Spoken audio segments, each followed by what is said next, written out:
City news తెలుగుకి స్వాగతం. ఈనాటి వార్తా విశేషాలు. ఉక్కు మంత్రిత్వ శాఖ కార్యదర్శి సందీప్ పాండ్రిక్ నేతృత్వంలోని కేంద్ర ప్రతినిధి బృందంతో సీఎం చంద్రబాబు సమీక్ష నిర్వహించారు. కేంద్ర ప్రతిపాదిత డీరెగ్యులేషన్ ఫేజ్ 2 విధానాలపై చర్చించారు. పరిశ్రమల ఏర్పాటులో వేగం, అనుమతుల సులభతరంపై మాట్లాడారు. కేంద్రం రూపొందించిన ప్రతిపాదనలను సందీప్ పాండ్రిక్ ముఖ్యమంత్రి ఎదుట ఉంచారు. ఈ ప్రతిపాదనలపై వివిధ శాఖల ఉన్నతాధికారులతోనూ సీఎం సమీక్షించారు. ప్రస్తుతం 800కు పైగా ఉన్న నిబంధనలను 100 లోపునకు తీసుకురావాలని చంద్రబాబు సూచించారు. ప్రజల భద్రత, పర్యావరణ విషయంలో రాజీ పడొద్దని అన్నారు. వేధింపులు లేకుండా థర్డ్ పార్టీ తనిఖీలకు ప్రాధాన్యం ఇవ్వాలని ఆదేశించారు. అటవీ చట్టాలను సరళీకరించాలని కేంద్ర బృందానికి సూచించారు.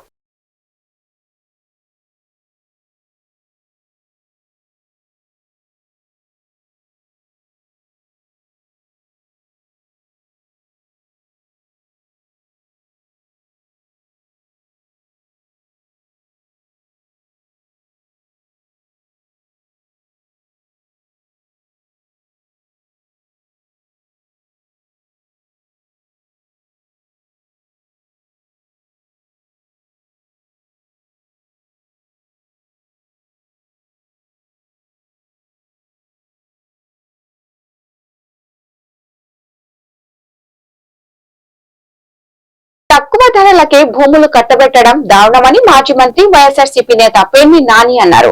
అక్రమ భూ కేటాయింపులపై జనచైతన్య వేదిక ఆధ్వర్యంలో గుంటూరులో చర్చాగోష్ఠి నిర్వహించారు. ఇందులో పాల్గొన్న పేర్ని నాని మాట్లాడుతూ చంద్రబాబు ప్రభుత్వం 99 పైసలకే కోట్లాది రూపాయలు విలువ చేసే భూములను బడాబాబులకు కట్టబెడుతుందని తెలిపారు. కనిపించకుండా ప్రభుత్వం దాచిపెట్టిన జీవోలు చాలా ఉన్నాయని చెప్పారు. మాజీ మంత్రి వడ్డే శోభనాద్రీశ్వరరావు, జనచైతన్య వేదిక అధ్యక్షుడు లక్ష్మణ్ రెడ్డి తదితరులు రాష్ట్ర ప్రభుత్వ తీరుపై తీవ్ర విమర్శలు చేశారు.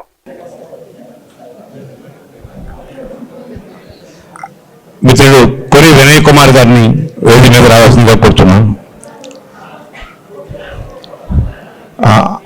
అందరూ ఆశీనులయ్యి ఎవరితో మాట్లాడకుండా ప్రశాంతంగా ఉంటే నాకు అనిపించేది బస్టాండ్ బెదవాళ్ళలో వ్యాపారం లాభసాటిగా లేదు. బెదవాళ్ళలో వ్యాపారం లాభసాటిగా లేదు. ట్రెండ్ సెట్ మాల్ అని బింగ్ సెంటర్లో కట్టినటువంటి ట్రెండ్ సెట్ మాల్ ఒక్కసారి వెళ్ళి చూడండి, ఖాళీగా ఉంది. పీవీపీ అనేటువంటి ప్రెస్టేజియస్ మాల్ విజయవాడలో పీవీపీ ఖాళీ అవుతుంది. ఇంకా రూలు ఎందుకు కడతాడు అక్కడ? డబ్బులు ఆయనకి నష్టం కదా. దానికోసమని ఎత్తుగడగా మనకి ఎరేసి లూలు మీకు మేము అక్కర్లేదు ఇవ్వట్లేదని చెప్పని వెనక్కి లాక్కున్నారు తప్పితే విశాఖపట్నంలో ఎకరం 50 కోట్ల రూపాయలకి విలువ చేసేటువంటి వారు చెప్పారు. ఇన్నాకడ లక్ష్మణ్ రావు గారు అనుకుంటా, శోభనాశ్వరరావు గారు కూడా చెప్పారు. బీచ్ రోడ్లో హార్బర్ పార్క్ స్థలాన్ని సుమారుగా 13 ఎకరాల చిల్లర ఎంత ఉంది, దాన్ని లూలుకి ఇచ్చారు. దాన్ని వెనక్కి తీసుకోవాలా. ఎలా ఇచ్చారు? లూలుకి ఎంత దారుణంగా ఇచ్చారంటే అంత దారుణంగా ఇచ్చారు. ఆయనేమో గుజరాత్లో అహ్మదాబాద్ మున్సిపల్ కార్పొరేషన్ ఒక భూమిని వేలం పెడితే గజం 65,000 చిల్లరకి, అంటే చదరపు మీటరు 78,000 రూపాయలకి ఆక్షన్లో కొంటాడు. 78,000 చదరపు మీటర్కి ఆక్షన్లో కొని అక్కడ కాంప్లెక్స్ మాల్ కడతాడు. ఇక్కడ మాత్రం విశాఖపట్నంలో మాత్రం మనం ఎన్ని ఉద్యోగాలు వస్తాయంటే ఎన్నో ఉద్యోగాలు చెప్తారా? ఏం ఉద్యోగాలు ఎవరికి ఇస్తారో చెప్పకుండా ఏంటంటే విపరీతమైనటువంటి రాయితీలకి ఎకరం 99 పైసలకి 99 ఏళ్ళు 4 లక్షలు, ఎకరం 4 లక్షల రూపాయలు సంవత్సరానికి అద్దె, 99 ఏళ్ళు లీజు.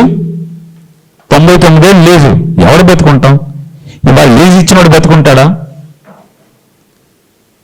లీజు పాలకుడికేమో 5 ఏళ్ళు జీవితం, 5 ఏళ్ళ తర్వాత బతుకుతాడో చచ్చిపోతాడో తెలియదు, అంపసేం మీదకి వెళ్తాడు. ఎవడైనా ఏ పార్టీ అయినా మేమైనా ఎవడైనా 99 ఏళ్ళు లీజ్ అనేది దుర్మార్గం కదా. AP consortium processing and ginning factories association నూతన కార్యవర్గ ప్రమాణ స్వీకారోత్సవం ఘనంగా జరిగింది. ప్రెసిడెంట్ గా ఉప్పుటూరి సాంబశివరావు, వైస్ ప్రెసిడెంట్ గా కొమ్మలపాటి శ్రీనివాసరావు, ప్రకాష్ రెడ్డి, జాయింట్ సెక్రటరీగా నల్లూరి గౌరీశంకర్, ఎన్ ఏడుకొండలు, ట్రెజరర్ గుండా సాంబశివరావు, ఈసీ మెంబర్ కోట శ్రీనివాసరావు తదితరులు ప్రమాణ స్వీకారం చేశారు. నూతన పాలకవర్గ సభ్యులు ఘనంగా సత్కరించి అభినందించారు. ఈ కార్యక్రమంలో రాయలసీమ ప్రతినిధులు దశరథ రామిరెడ్డి, వెంకటరామిరెడ్డి తదితరులు పాల్గొన్నారు. ఈ సందర్భంగా అసోసియేషన్ ప్రతినిధులు మీడియాతో మాట్లాడారు. ప్రస్తుతం కాటన్ పరిశ్రమ అనేక ఒడిదుడుకులు ఎదుర్కొంటూ నిర్వహణ కష్టంగా ఉందని చెప్పారు. అదే పరిశ్రమలను నమ్ముకున్న వారి జీవిత విధానం ఎంతో కష్టంగా ఉందని చెప్పారు. మార్కెటింగ్ సెస్ రద్దు చేసి విద్యుత్ సరఫరా విషయంలో రాయితీ కల్పించాలని కోరారు. సహజ సిద్ధమైన పత్తికి ప్రత్యామ్నాయంగా సింథటిక్ పత్తి వినియోగం పెరిగితే రైతులకు తీవ్రంగా నష్టం జరుగుతుందని తెలిపారు. కనుక ప్రభుత్వం వెంటనే స్పందించి తగిన విధంగా సహకారం అందించి కాటన్ పరిశ్రమను ఆదుకోవాలని విజ్ఞప్తి చేశారు. వాళ్ళ గ్రూప్ వాళ్ళ సహకారంతో ఒక ఆఫీస్ మనం డిసైడ్ చేసుకున్నామండి. ఈరోజు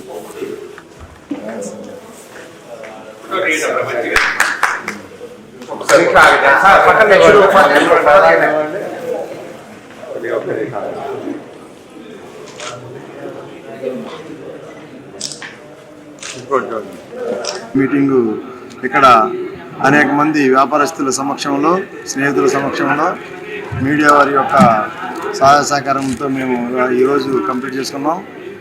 ముఖ్యంగా మన గవర్నమెంట్ లోకేష్ బాబు కానీ, చంద్రబాబు నాయుడు గారు కానీ, కూటమి ప్రభుత్వం కానీ ఇండస్ట్రీకి చాలా ఇంపార్టెన్స్ ఇచ్చి ఇండస్ట్రీ కూడా ఒక సేవా మార్గమేను. ఇండస్ట్రీలో వాళ్ళు ఎంతోమందిని వాళ్ళు జీవనోపాధి కలిగిస్తున్నారు కాబట్టి వాళ్ళకి మన సహాయ సహకారాలు అందియాలని ఇండస్ట్రీని ప్రమోట్ చేస్తూ ఉన్న ఈ గవర్నమెంట్కి ధన్యవాదాలు.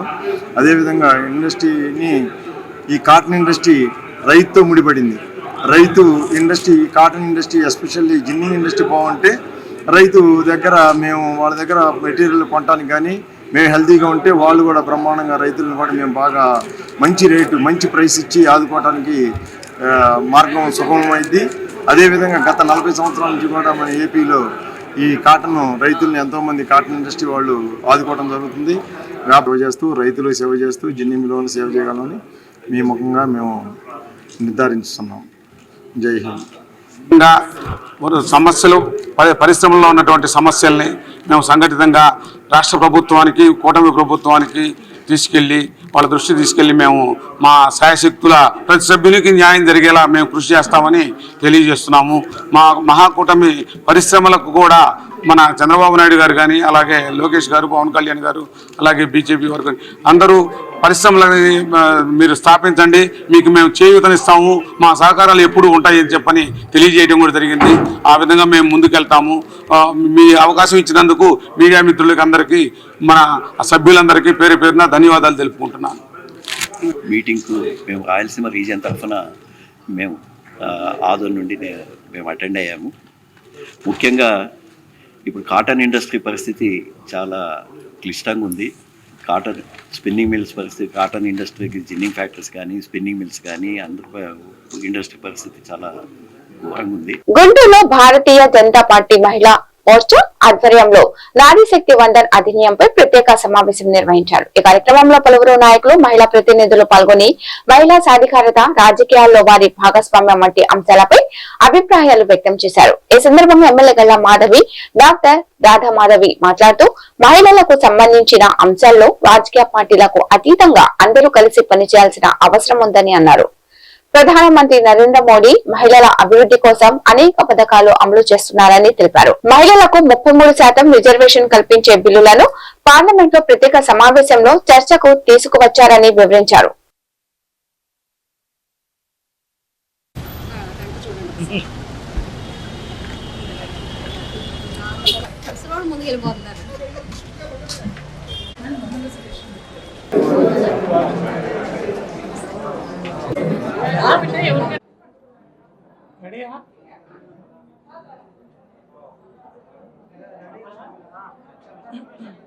మహిళా ప్రోగ్రామ్ జిల్లా మీడియా మిత్రుల నమస్కారం. ఏదైతే నమస్కారం. ఇవాళ మేమందరం ఒక యుద్ధ ప్రాతిపద్యం లాగా ఎప్పుడైతే నరేంద్ర మోదీ గారు ఆడవాళ్ళకి ఏ ప్రాబ్లం వచ్చినా సరే మనం అందరం చూస్తున్నాం. పుట్టినప్పటి నుంచి చివరి రోజు వరకు నరేంద్ర మోదీ గారు ఆడవాళ్ళ గురించి ఆలోచించిన రోజు లేదు. ఆయన స్కీమ్స్ గురించి చెప్పుకుంటూ వెళ్ళిపోతే చాలా వందల స్కీమ్స్ ఉన్నాయి. అందులో స్వచ్ఛ భారత్, ఎప్పుడైతే ఆడ మనిషికి సెల్ఫ్ రెస్పెక్ట్ అన్నది దెబ్బతినకుండా ఉంటుందో అప్పుడు డెఫినెట్గా వాళ్ళు ముందుకెళ్తారు. అలాగే ఓనర్షిప్, ప్రధానమంత్రి ఆవాస్ యోజన చూడండి, ద్రోణ్ దీదీ చూడండి, లేకపోతే లఖపతి దీదీ చూడండి, అలాంటి ఉజ్వల్ యోజన దేశం చుట్టూత వెస్ట్ ఏషియాలో జరుగుతున్న వారిలో ప్రతి కంట్రీ కూడా గడగడ వణికిపోతుంది. ఎక్కడ ఎల్పిజి కనెక్షన్స్ కట్ అయిపోతాయి, ఎక్కడ పెట్రోల్ ఆగిపోతుందో. కానీ ఒకే ఒక దేశం ప్రశాంతంగా ప్రతి ఇంట్లో కూడా గ్యాస్ స్టవ్ వెలుగుతుంది. అందరం కూడా ఏ భయం లేకుండా, ఏ బాధ లేకుండా నరేంద్ర మోదీ గారి వల్ల బిల్కి మనం మద్దతు తెలియపరచాల్సిన అవసరం ఎంతైనా ఉంది. ఇందులో ఇంకొకటి కూడా నేను చెప్పదలుచుకున్నాను. కొంతమంది పార్టీ వాళ్ళు అడుగుతున్నారు, ఏంటి ఇప్పుడు ఎలక్షన్స్ వస్తున్నాయి అందుకని ఉమెన్ రిజర్వేషన్ గురించి మాట్లాడుతున్నారా? అమ్మ, నేను మీ అందరినీ అడిగేది ఒకటే, ఆపరేషన్ సింధూర్ అప్పుడు ఏ ఎలక్షన్స్ ఉన్నాయి, ఆపరేషన్ గంగా అప్పుడు ఏ ఎలక్షన్స్ ఉన్నాయి, ఆపరేషన్ కావేరీ అప్పుడు ఏ ఎలక్షన్స్ ఉన్నాయి?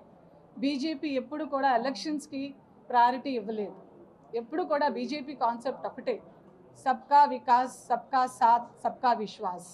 మేము ఇదే కాన్సెప్ట్తో అన్ని పార్టీల్ని కలుపుకొని ఈ women empowerment bill, women reservation బిల్ని మీరు అందరూ మద్దతు తెలియపరుస్తారు అని మీ అందరినీ కోరుకుంటూ, నమస్తే మోదీజీ, జై భారత్ మాతాకి.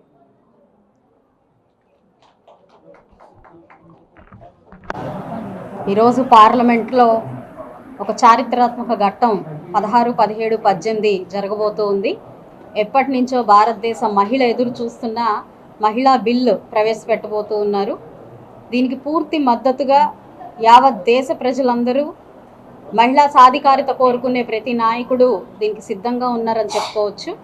ఎందుకంటే జనాభాలో సగం మహిళలు ఉంటున్నప్పుడు, అన్ని రంగాల్లో మహిళలు దూసుకు వెళ్తున్నప్పుడు, అంతరిక్షంలో కూడా నేడు మహిళల్ని మనం చూస్తున్నప్పుడు, కేవలం రాజకీయాల్లో మాత్రం మహిళలు వెనకబాటు అనేది సమంజసం కాదు. అయితే ఆ పరిస్థితి భారతదేశంలో ఈరోజు నెలకొంది కాబట్టి దీన్ని మార్చాలి అన్న ఒక సత్సంకల్పంతో ఈరోజు కేంద్ర ప్రభుత్వం దగ్గర నుంచి రాష్ట్రాలన్నీ కూడా స్వాగతిస్తున్న శుభతరుణం. రేపు 16, 17, 18లో ఈ బిల్లు ప్రవేశపెట్టి అందరి చేత పూర్తి మద్దతుతో బయటకు వచ్చినాడు నిజంగా మన దేశ ప్రజలందరూ నిజమైన దీపావళి, సంక్రాంతి పండుగలు జరుపుకుంటున్నట్టే మనందరం కూడా భావించాలి.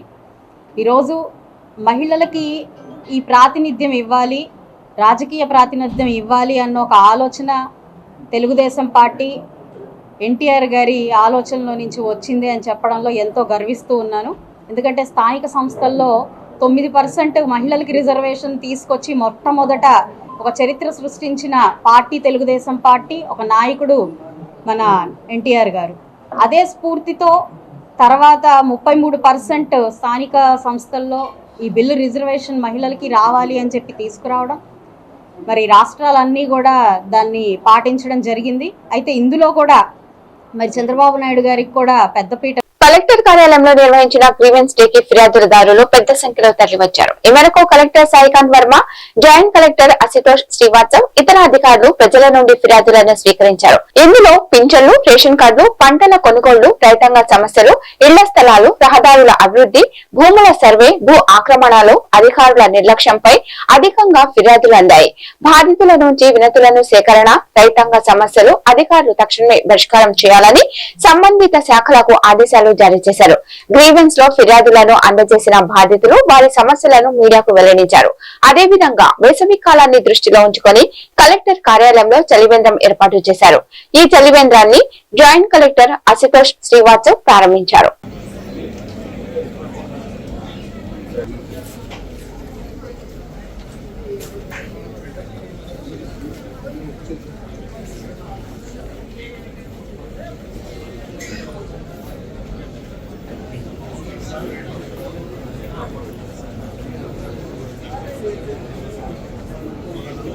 James.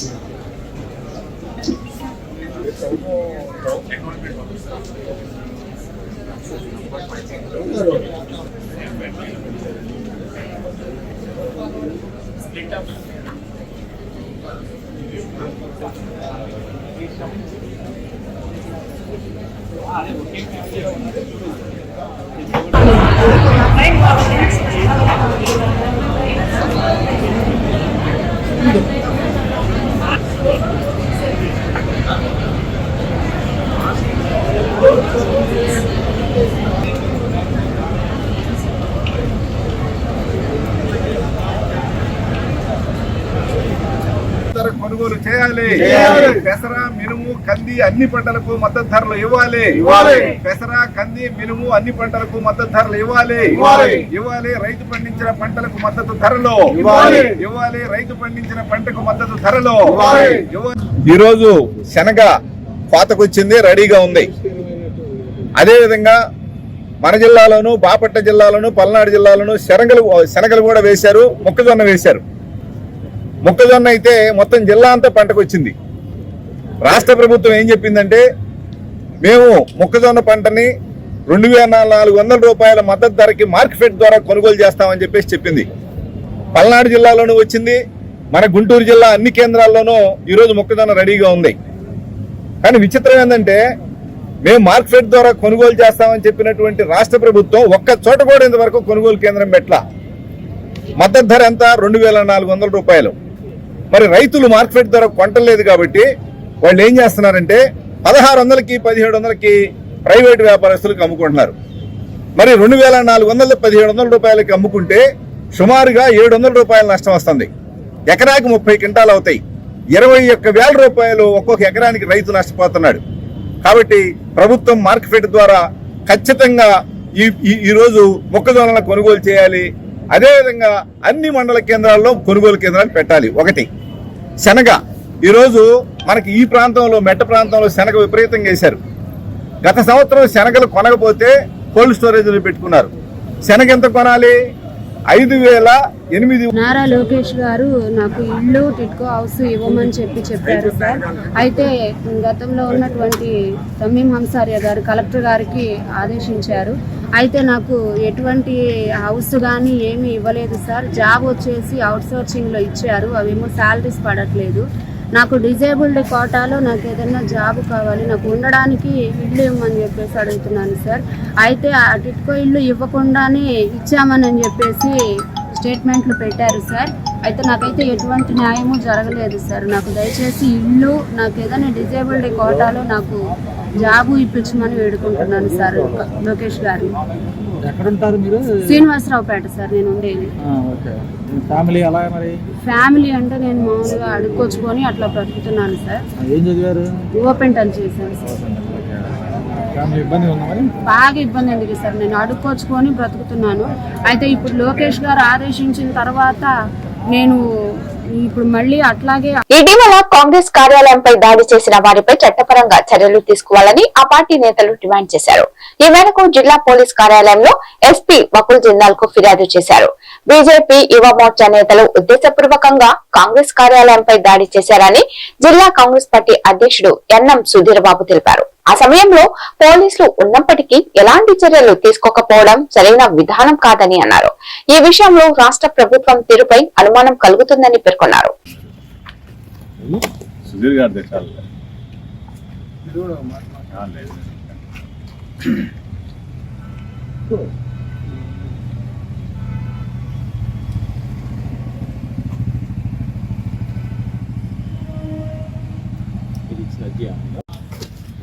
ఈ రోజున గుంటూరు జిల్లా ఎస్పీ గారి కార్యాలయానికి రావడానికి గల కారణం ఏంటంటే, ఫిబ్రవరి 21వ తారీఖున గుంటూరు జిల్లా కాంగ్రెస్ పార్టీ కార్యాలయం మీద భారతీయ జనతా పార్టీ అనుబంధ సంఘమైనటువంటి భారతీయ జనతా యువమోర్చా వారు పదుల సంఖ్యలో పార్టీ మీద దాడి చేసి పార్టీ యొక్క ఫ్లెక్సీలని, బ్యానర్లని చింపివేసి పెట్రోల్ పోసి తగలబెట్టి, ఆ తర్వాత ఆఫీస్ లోపల ఉన్నటువంటి నాయకులు కూర్చొని సమావేశం అయ్యి 20వ తారీఖు జరిగినటువంటి షర్మిలా గారి యొక్క మన్రేగా ప్రోగ్రాం గురించి ఎలా జరిగిందనే దాని గురించి మాట్లాడుకుంటున్న సమయంలో ఈ ఒక ఘటన జరిగింది, ఈ యొక్క దాడి.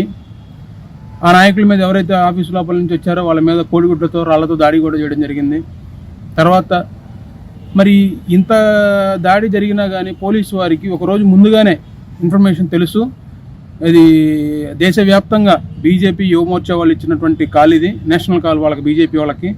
ఏంటంటే ఆ కాలు అన్ని జిల్లాల్లో ఉన్నటువంటి కాంగ్రెస్ పార్టీ కార్యాలయాల దగ్గర భారతీయ జనతా యువమోర్చా వాళ్ళు వెళ్ళి అక్కడ ఉన్నటువంటి ఆ పార్టీ ఆఫీసుల ముందు ధర్నా చేసి అక్కడ ఉన్నటువంటి ఎవరైతే ఉంటారో పార్టీ ఆఫీస్ సంబంధించిన వ్యక్తులు కానీ, కార్యకర్తలు కానీ, అభిమానులు కానీ, ఎవరైనా కానీ వాళ్ళ మీద దాడి చేయాలనే పిలుపుకి ఇస్తే అట్లాంటి పిలుపుని పోలీసు వారు ఒకరోజు ముందుగానే తెలుసుకొని మరి వాళ్ళని ఎందుకని కట్టడించలేకపోయారు? అదే కాంగ్రెస్ పార్టీ కానీ వేరే ఒక పార్టీలు కానీ ప్రజల్లో జరిగే సమస్యల మీద రేపు పొద్దున మేము ఇలా వస్తామని కానీ నైటే వచ్చి ఇళ్లలో హౌస్ అరెస్టులు చేసి, లేకపోతే వాళ్ళని రాత్రిపూట అరెస్ట్ చేసి అటు ఇటు తిప్పుతూ తీవ్ర ఇబ్బందులకు గురి చేసి, అంటే ప్రజా హక్కుల మీద పోరాటం చేసే వాళ్ళకి పోలీసు వారు ఎలా సహకరిస్తారనేది ఈ యొక్క ఇన్సిడెంట్ ఒకటి చూడొచ్చు. అంటే మాకు పోలీసు వారి మీద, మాకు వాళ్ళ వ్యవస్థ మీద మాకు ఎటువంటి దురాభిప్రాయం ఏమీ లేదు. మాకు వచ్చినటువంటి సమస్య ఏంటంటే మా పార్టీ ఆఫీసులో జరిగినటువంటి ఈ యొక్క కార్యక్రమం అది ప్రజల్లోకి ఎలా వెళ్తుంది? పార్టీ ఆఫీసుల మీద దాడి జరిగితే మరి ఈ రోజున చంద్రబాబు నాయుడు గారు మరి ఆ రోజున తెలుగుదేశం పార్టీ ఆఫీసు మీద జరిగినటువంటి దాడిని ఇప్పటికి కూడా ప్రతిరోజు మానిటరింగ్ చేసుకుంటూ వాళ్ళ ప్రభుత్వంలో అప్పుడు లేకపోయినప్పటికీ ఇప్పుడు ప్రభుత్వం మారిన తర్వాత వాళ్ళు ప్రభుత్వంలోకి వచ్చిన తర్వాత దాన్ని తీవ్రంగా ఖండించారు. మరి అలాంటి పార్టీ ఆఫీస్ కాదా మా పార్టీ ఆఫీసు? మరి మాది ఇంకా నేషనల్ పార్టీ, కాంగ్రెస్ పార్టీ, ఎంతో చరిత్ర ఉన్నటువంటి పార్టీ. మరి ఇట్లాంటి దాడులను మరి వీళ్ళు కూడా టీడీపీ వాళ్ళు కూడా మరి ఎన్డీఏలో భాగస్సులుగా మరి రాష్ట్రంలో మరి ప్రభుత్వాన్ని ఏర్పాటు చేసి పాలన సాగిస్తున్నారు. మరి వాళ్ళు ఉన్నటువంటి సమయంలో మరి వాళ్ళు టీడీపీ వాళ్ళు ఎవరైతే ఉన్నారో మరి పోలీసు వారికి ఎందుకని క్లియర్గా ఇన్స్ట్రక్షన్స్ ఇవ్వలేకపోయారు? దుగ్గిరాల గ్రామంలో వీధి సునకాలు, పందులు, దోమల బెడదను నివారించాలని సోమవారం దుగ్గిరాల మండలం అధికారులకు వైఎస్ఆర్సీపీ మైనార్టీ సెల్ జిల్లా ప్రధాన కార్యదర్శి షేక్ సుబానీ వినతి పత్రం అందజేశారు. రెవెన్యూ కార్యాలయంలో deputy tahsildar Kanakadurga, deputy MPDO K Jawahar Lal Nehru, panchayat కార్యాలయంలో ఈవో మురళీకృష్ణకు వినతి పత్రాలు అందజేశారు. ఈ కార్యక్రమంలో షేక్ బాజీబాబా, షేక్ మహబూబ్ సుబానీ, వలసపాటి ఎల్లేశ్వరరావు తదితరులు పాల్గొన్నారు.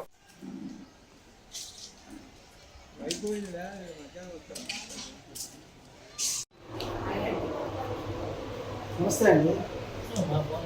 పర్లేదు.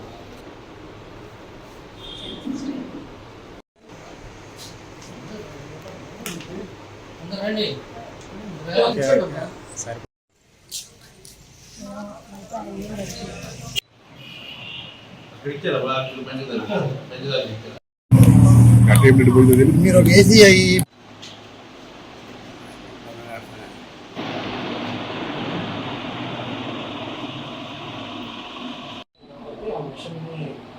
రాగానే లేకపోయినా కానీ నేను తెనాల నుంచి అయినా తెప్పించి 2 days తర్వాత మాత్రం స్టార్ట్ చేపిస్తాను. ఈ వీక్లో దోమల గడ్డ నుంచి నేను కాలింగ్ అయితే చేసుకోవాలి. ఇది ఖచ్చితంగా చేస్తాను. ఎక్కడైనా బాగా మురికి ప్రాంతం గ్రీవెన్స్లో గ్రామ సమస్యల్లో వీధి కుక్కల బెదడ అధికంగా అయి ప్రజలు ఎంతో ఇబ్బంది పడుతున్నారని గ్రీవెన్స్లో అర్జీ ఇవ్వడం అయింది. అలాగే దోమల బెదడ మరియు పందుల బెదడ అవి కూడా నివారించాలని చెప్పాం. ముఖ్యంగా ఈ కుక్కల బెదడ జెండా ఎట్టి సెంటర్ దగ్గర మరియు ఎక్కువగా ఉంది. అక్కడ 2 స్కూల్స్ ఉన్నాయి.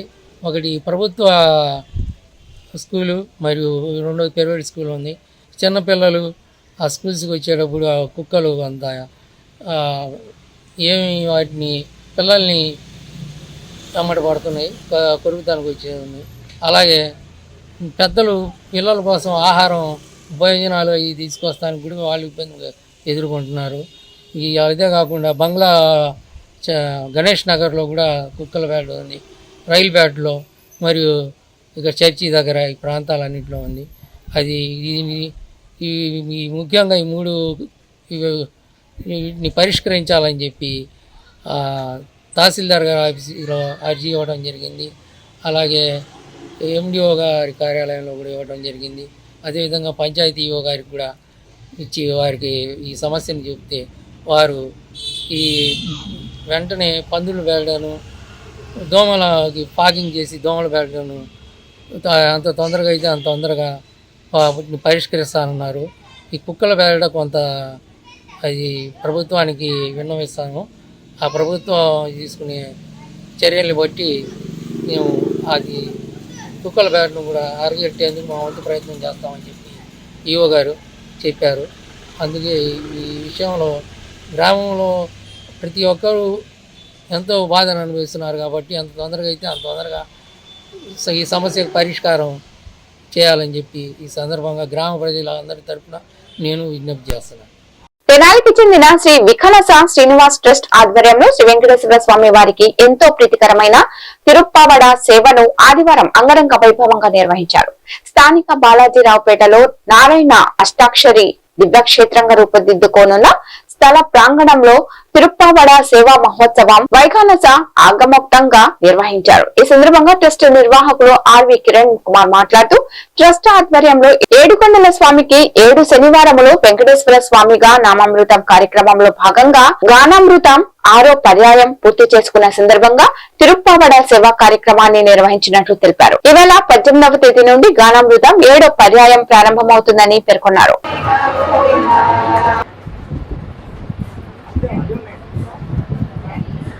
ప్రాంగణంలో మనం 6 వారాలు శ్రీ గురుభ్యో నమః. హరి ఓం. దేవపటసాస్మై జ్ఞానానందమయముదేవ నిర్మల స్ఫటికాకృతిం ఆధారం సర్వవిద్యానాం హయగ్రీవం వాస్మై గురుభ్యతాలోచ్య సూత్రం హరివరహృదం ఆద్వాదేవోత్తరం భవయ ప్రచోద ప్రజ్ఞానినో సదాత్రీభరార్చకం సదమహం దేవాంతరం బ్రహ్మచారుతస్య పూర్వం దేవే అహుదంతయువలః యుగపతులకోటి ఖరకర హిమకర మండల దాత్రయ్యమాన సుదర్శన పాంచజన్య సముత్తుంజగజంగావర బాహుయుబలః అభినవజాన సముత్తేజుత మహామ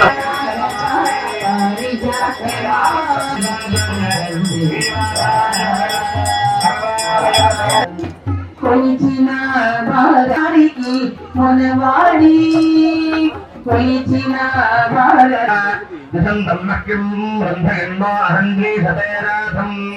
ఓం స్వస్తి. కలియుగ ప్రత్యక్ష దైవమైనటువంటి శ్రీ వెంకటేశ్వర స్వామికి ప్రీతికరమైనటువంటి తిరుప్పావడ సేవా కార్యక్రమాన్ని మనం నిర్వహించుకోవడం జరిగింది.